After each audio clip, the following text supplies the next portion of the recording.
And let's finish the 13th chapter of the second book of A Tale of Two Cities, The Fellow of No Delicacy. We're talking about Sidney Carton, who, of the three suitors for Lucy Manette, who is the golden thread that is the title of this second book in the series, has actually gone to her to tell her how in love with her he is, rather than speaking to other people about it.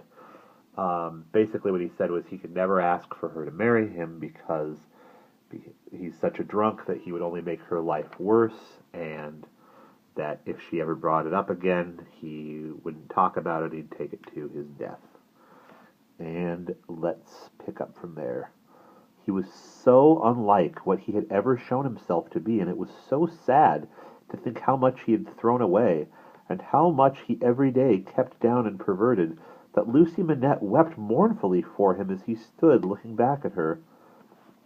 "Be comforted," he said. "I am not worth such feeling, Miss Manette. An hour or two hence, and the low companions and the low habits that I scorn but yield to will render me less worth such tears as those than any wretch who creeps along the streets. Be comforted. But within myself, I shall always be toward you what I am now, though outwardly I shall be what you have heretofore seen me. The last supplication but one I make to you is that you will believe this of me." "I will, Mr. Carton." "My last supplication of all is this, and with it I will relieve you as a visitor with whom I well know you have nothing in unison, and between whom and you there is an impassable space. It is useless to say it, I know, but it rises out of my soul. For you, and for any dear to you, I would do anything. If my career were of that better kind, that there was any opportunity or capacity of sacrifice in it, I would embrace any sacrifice for you and for those dear to you. Try to hold me in your mind at some quiet times as ardent and sincere in this one thing, that time will come, and the time will not be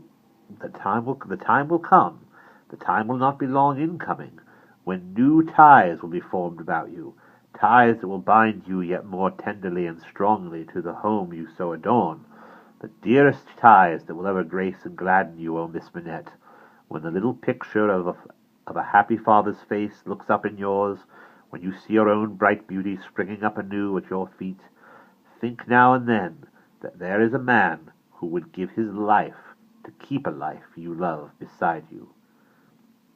He said, "Farewell, and alas, God bless you," and left her. And that's the end of chapter 13.